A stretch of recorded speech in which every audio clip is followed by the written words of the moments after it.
بسم اللہ الرحمن الرحیم۔ السلام علیکم۔ حضرت ربیہ بن کعب رضی اللہ عنہ فرماتے ہیں کہ میں جوان ہی تھا کہ میرے دل میں اللہ تعالیٰ اور نبی کریم صلی اللہ علیہ وسلم کی محبت گھر کر گئی تھی کہ میں نے اسلام قبول کر لیا۔ جب میں نے حضور کریم صلی اللہ علیہ وسلم کا دیدار کیا تو اس دن سے ہی میں نبی کریم صلی اللہ علیہ وسلم کا عاشق بن گیا تھا۔ مجھے آپ کی محبت کے علاوہ کچھ بھی یاد نہیں رہتا تھا۔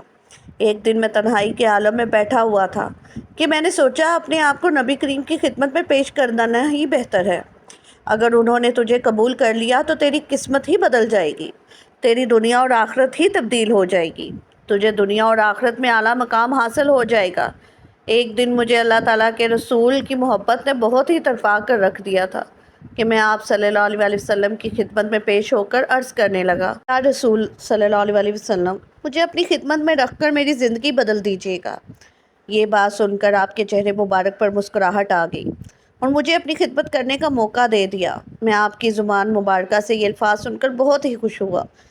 اسی دن سے میں نے اپنا سب کچھ نبی کریم صلی اللہ علیہ وسلم کے لیے وقف کر دیا تھا۔ آپ صلی اللہ علیہ وسلم جہاں بھی جاتے میں آپ کی خدمت میں پیش ہوتا تھا۔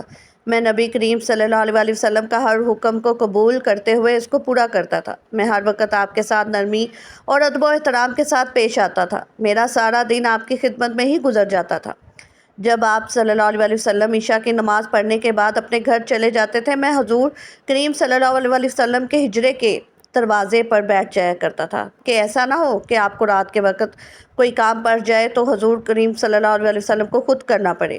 ایسا کرنا مجھے گوارا نہ گزرتا تھا۔ میں چاہتا تھا کہ جب بھی نبی کریم کو کوئی کام پڑے تو وہ اپنے ہاتھوں کے ساتھ ہی سر انجام دوں۔ میں گھر کی دہلیز پر بیٹھا رہتا تھا۔ میں کئی راتوں تک مسلسل سورۃ فاتحہ پڑھنے کی آواز سنا کرتا تھا۔ آپ صلی اللہ علیہ وسلم کا معمول تھا کہ آقا دو جہاں رات کا زیادہ تر حصہ اللہ تعالیٰ کی عبادت میں گزار دیا کرتے تھے۔ مجھے کئی بار سننے کو ایسا بھی ملتا کہ حضور کریم سورۃ فاتحہ کو کئی بار دہرایا کرتے تھے۔ بعض اوقات سمیع اللہ حمدہ کی پیاری نرمی سی آواز میرے کانوں میں بھی پڑتی تھی۔ یہ الفاظ بھی آپ کئی بار دہرایا کرتے تھے۔ جو بھی بندہ نبی کریم صلی اللہ علیہ وسلم کے ساتھ نرمی سے پیش آتا تھا تو آپ کی کوشش یہی ہوتی کہ اس بندے سے اس سے بھی زیادہ نرمی سے پیش آؤ۔ ایک دن حضور کریم صلی اللہ علیہ وسلم نے مجھے اس الفاظ میں بلایا، اے کعب کے فرزند ربیہ۔ میں نے فوراً بڑے ادب و احترام سے جواب میں عرض کیا، لبیک یا رسول اللہ، لبیک یا رسول اللہ۔ اس دن میری قسمت ہی جاگ گئی کہ آقا دو جہاں نے مجھے فرمایا، اے ربیہ مجھ سے مانگو، آپ کی کیا خواہش ہے میں تم کو عطا کروں گا۔ میں آپ کے یہ الفاظ سن کر بہت ہی خوش ہوا۔ میں نے عرض کیا، یا رسول اللہ مجھے سوچنے کا وقت دیا جائے۔ آپ نے مجھے فرمایا کہ سوچ لیجیے۔ میں اس وقت میں ایک نوجوان لڑکا تھا۔ میں بہت ہی غریب اور کنوارا تھا۔ میرے پاس نہ گھر نہ مال و دولت تھی۔ میں دوسرے صحابہ کی طرح مسجد کے چبوترے پر سویا کرتا تھا۔ جب بھی کوئی مومن آپ کے پاس کوئی صدقہ خیرات کرتے تھے تو نبی کریم وہ سب کچھ ہماری طرف بھیج دیا کرتے تھے۔ جب کوئی تحفہ دیتا تھا وہ حضور کریم صلی اللہ علیہ وسلم اس میں سے کچھ رکھ کر باقی ہم سب کو دے دیا کرتے تھے۔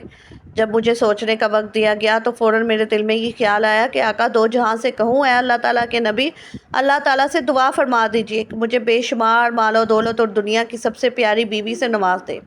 پھر میرے ذہن میں یہ خیال آیا کہ یہ سب کچھ دنیا کا مال ہی ہے، یہ ایک نہ ایک دن سب کچھ فنا ہو کر جانا ہے۔ تیری قسمت میں جو رزق لکھ دیا گیا ہے وہ تجھ کو ضرور ملے گا۔ مجھے پکا یقین تھا کہ حضور کریم صلی اللہ علیہ وسلم میرے لیے خدا کی بارگاہ میں جو بھی دعا کریں گے وہ ضرور قبول ہوگی، کیونکہ آپ اللہ تعالیٰ کی بارگاہ میں رتبہ بہت ہی بلند و بالا ہے۔ میں نے یہ سوچ لیا کہ اللہ تعالیٰ سے آخرت کی بھلائی مانگتا ہوں۔ یہ دنیا تو ایک نہ ایک دن ختم ہو ہی جانی ہے۔ یہ بات کو سوچ کر میرا دل خوشی سے جھوم اٹھا۔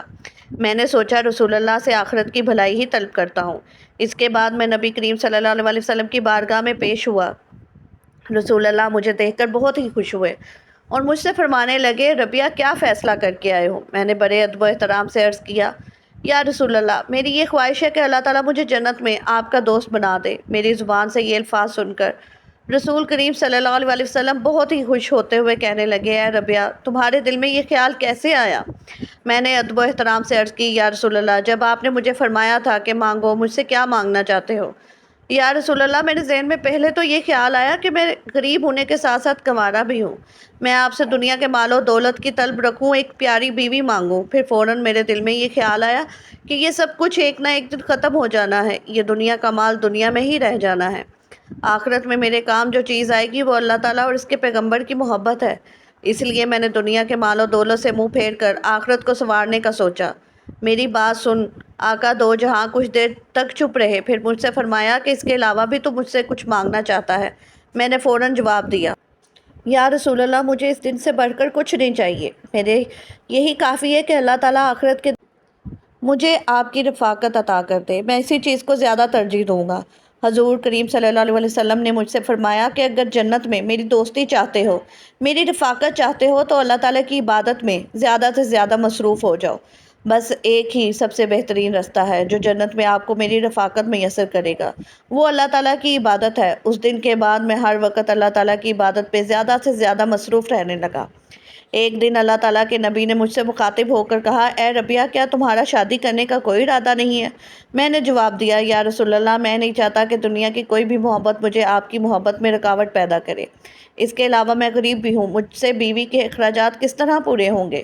یہ بات سن کر نبی کریم صلی اللہ علیہ وسلم خاموش ہو گئے تھے۔ چند روز گزرنے کے بعد حضور کریم صلی اللہ علیہ وسلم نے پھر مجھ سے سوال کیا، ربیہ، کیا شادی نہیں کرو گے؟ میں نے پھر پہلے والا ہی جواب دیا تھا، لیکن اس بار میرے دل میں آیا کہ میں غلطی کر رہا ہوں۔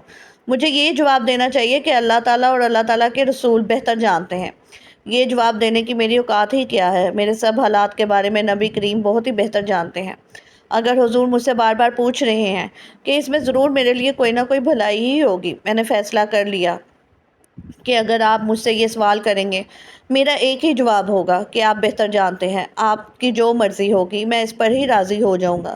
پھر چند دن بعد حضور کریم صلی اللہ علیہ وسلم نے مجھے پاس بلا کر دریافت کیا، ربیہ، تو واقعی شادی کرنے کے لیے تیار نہیں ہے؟ میں نے جواب دیا، یا رسول اللہ، میں آپ کی رضا پر راضی ہوں، میں آپ کا حکم ماننے کے لیے تیار ہوں۔ یہ بات سن کر آپ صلی اللہ علیہ وسلم بہت ہی خوش ہوئے۔ حضور کریم صلی اللہ علیہ وسلم نے مجھے حکم دیا کہ تم فلاں گھر جا کر میرا سلام پیش کرو، ان سے کہو محمد صلی اللہ علیہ وسلم نے آپ کے لیے یہ حکم دیا ہے کہ وہ گھر والے اپنی بیٹی کی شادی مجھ سے کر دیں۔ ربیہ رضی اللہ عنہ فرماتے ہیں کہ میں شرماتا ہوا اس گھر تک چلا گیا۔ میں نے گھر جا کر ان کو نبی کریم صلی اللہ علیہ وسلم کا سلام پیش کرنے کے بعد آپ کا پیغام دیا۔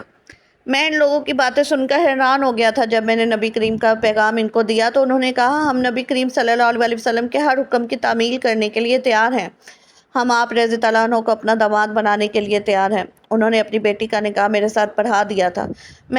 میری قسمت ہی بدل گئی تھی، کیونکہ میں تو ایک غریب انسان تھا۔ میں اپنے سسرال کے گھر سے نکل کر آپ صلی اللہ علیہ وسلم کی خدمت میں پیش ہو کر عرض کرنے لگا، یا رسول اللہ، وہ تو لوگ بہت ہی اچھے اور حسن اخلاق کے مالک ہیں، میں نے آپ کا حکم دیا ہی تھا تو انہوں نے آپ کے حکم کی فوراً تعمیل کرتے ہوئے اپنی بیٹی کا نکاح میرے ساتھ پڑھا دیا۔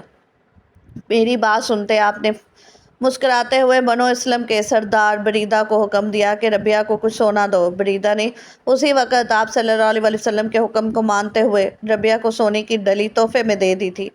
اس کے بعد حضور کریم صلی اللہ علیہ وسلم نے مجھے فرمایا، اپنے سسرال کے گھر جاؤ، ان سے کہو کہ نبی کریم کا یہ حکم ہے کہ میں نے وہ تھوڑا سا سونا ان کے حوالے کر دیا۔ انہوں نے میرے اس حق میں کو بڑی خوشی سے قبول کر لیا تھا۔ میں ان لوگوں کا رویہ اور حسن سلوک سے بہت ہی متاثر ہو رہا تھا۔ انہوں نے سونے کی چھوٹی سی ڈلی دیکھ کر کہا، آپ نبی کریم صلی اللہ علیہ وسلم کی طرف سے بھیجے گئے ہو، ہم کو یہ بھی بہت ہے۔ پھر ربیہ کے ولیمے کے بارے میں باتیں ہونے لگی تو نبی کریم صلی اللہ علیہ وسلم نے بریدہ کو حکم دیا کہ بریدہ، ان کے ولیمے کا انتظام کیا جائے۔ نبی کریم کے حکم سے ان کو ایک مینڈھا دیا گیا تھا۔ میں مینڈھے کا گوشت اور آٹا لے کر میں اپنے سسرال کی طرف رواں دوا ہو گیا۔ وہاں جا کر میں نے ان کو وہ گوشت اور آٹا دے دیا۔ انہوں نے روٹیاں اور گوشت تیار کر کے میرے ولیمے کا انتظام کیا۔ میں نے رسول کریم صلی اللہ علیہ وسلم کو اپنے ولیمے پر تشریف لانے کا کہا۔ نبی کریم نے میرے ولیمے میں تشریف لا کر میری خوشی کو بڑھا دیا۔ پھر مجھے حضور صلی اللہ علیہ وسلم کی طرف سے ایک مکان تحفے میں ملا، جہاں میں اور میری بیوی رہنے لگے۔ یوں مجھے دنیا کے مال و دولت، بیوی بچوں کے ساتھ ساتھ آخرت میں اپنا ساتھ نصیب فرمایا۔ سبحان اللہ۔